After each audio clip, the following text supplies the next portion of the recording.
The greatest system that the world has ever known for the little man to get ahead is the current state of America today. The little man has a better chance. I've been a millionaire twice. I'm so dumb I had to do it 2 times, You got 2 shots. I mean, you got an ultimate shots at it.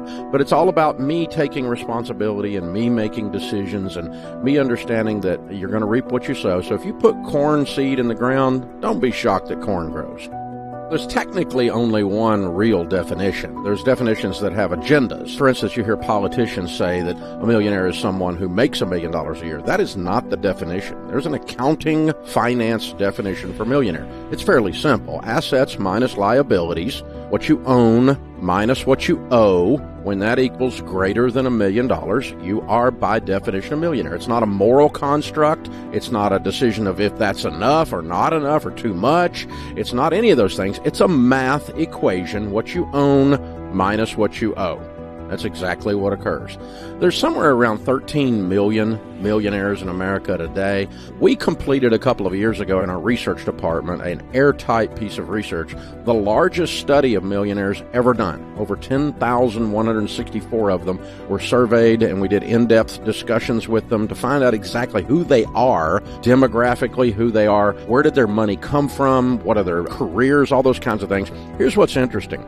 We have proven now statistically, again, with the largest study ever done of millionaires, that 89% of the millionaires in North America today did not become millionaires because of inheritance. As a matter of fact, 79% received absolutely zero inheritance.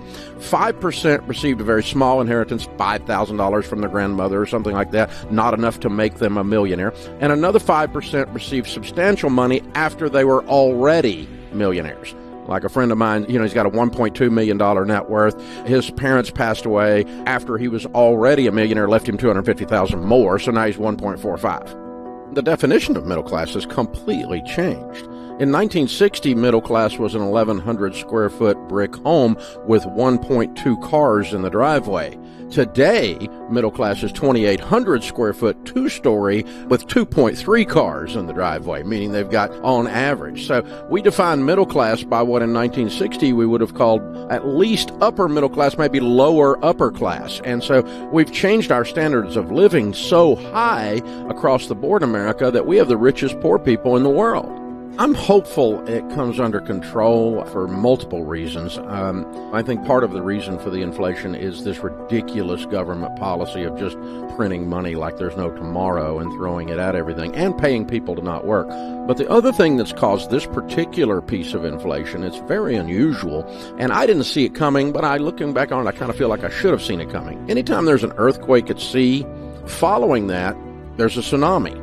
If it's a major earthquake at sea. So you'll get a 10-story wave that hits the shore days later or hours or whatever later after the earthquake at sea. The earthquake at sea was the pandemic. We shut the economy completely down. We shut down all factories. We shut down all supply chain. We shut down all production and most consumption, but not all of it. And then we put people back to work, sort of, but we paid them to not work. So we disrupted the supply chain, we disrupted the supply-demand of goods and services, and we disrupted the labor markets with this ridiculous policy coming out of Washington, continuing to pay people not to work. And so we've had this perfect storm that has resulted in unbelievable spikes in almost every category. The only category that's not caused by this is oil, and that's caused by shutting off pipelines and ridiculous policy, again, out of shutting down supply. It's a supply-demand curve. Anytime there's a shortage, you see a jump in price. Shortage of toilet paper, jump in price. Shortage of gasoline, jump in price. Shortage of labor, jump in price. That's a supply-demand curve from the 7th grade. So my hope is that 2 things will occur over the next 5 to 10 years to do away with this. One is, after the tsunami, the waves go out, and we repair and get back to a fairly normal capitalistic society again. And my hope is that we change administrations and quit spending money like a drunken sailor. Right. And so we have to do away with the source of their addiction. The government help is out of control because we're helping people that don't need help, meaning that we're paying people to not work that are able-bodied and could get work, and there's plenty of work out there to do right now. Tremendous labor shortages in several industries right now. Try running a restaurant right now. Oh my gosh, it's awful. Try getting hotel beds made.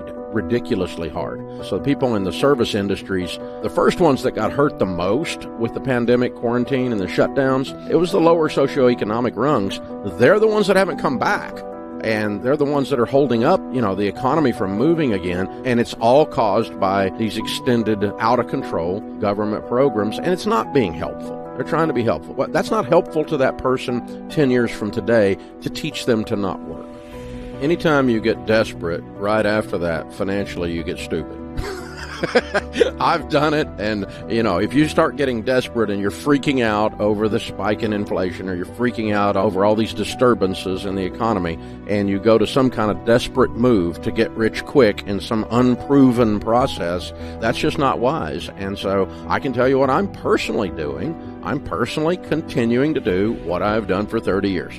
I buy mutual funds and long track record mutual funds in my 401k and outside the 401k, and I buy real estate that I pay cash for. It's very simple, very boring, nothing sexy about it. I don't get to tell my golfing buddies some story that made me look brilliant, but it's resulted in several hundred millions of dollars of net worth, so it's working out okay. It's the baby steps that we have taught for almost 30 years. But what we found out was that now that we've been doing this so long, there's tens of thousands of millionaires that are millionaires because they worked this plan that we taught them 10 years ago, 12 years ago, 18 years ago. And they're coming into our office to do those debt-free screams that we do on the radio. And they're saying, oh, by the way, when I paid off my house the other day, it's worth $450,000. I've got a little over $1 million in my 401k, so I'm worth $1.5 million. I'm a baby steps millionaire. And that's where it comes from. They followed the baby steps. Baby step 1 through 3 is basically get out of debt and build your emergency fund. And 4 is put 15% of your income into retirement. Now, the average household income is $60,000. If you put 15% of $60,000 away from age 30 to age 65, you'll have between $5 and $10 million in your mutual funds. And so if I'm 10x, 5x wrong, which I'm not, you'd still be a millionaire, and that's how ridiculously simple this is. Now, that's not billionaire. You're not going to have 7 Lamborghinis and a private jet. A billionaire is 1,000 million. There's a lot of difference in Elon or, some of the other guys out there that we talk about, the Warren Buffetts of the world. There's a lot of difference in those guys and a millionaire. A millionaire's living in a middle-class house, got 2 cars, got a nice Ford pickup most of the time. It's about ratios. I would take a swing with an amount, and the way I always visualize it is if I put that amount of money in the middle of my kitchen table and set fire to it, meaning the risk goes poorly, we lose the whole thing, okay? Does it affect my life? Is this a major setback? And if the answer is no, then you can take a swing with that amount of money.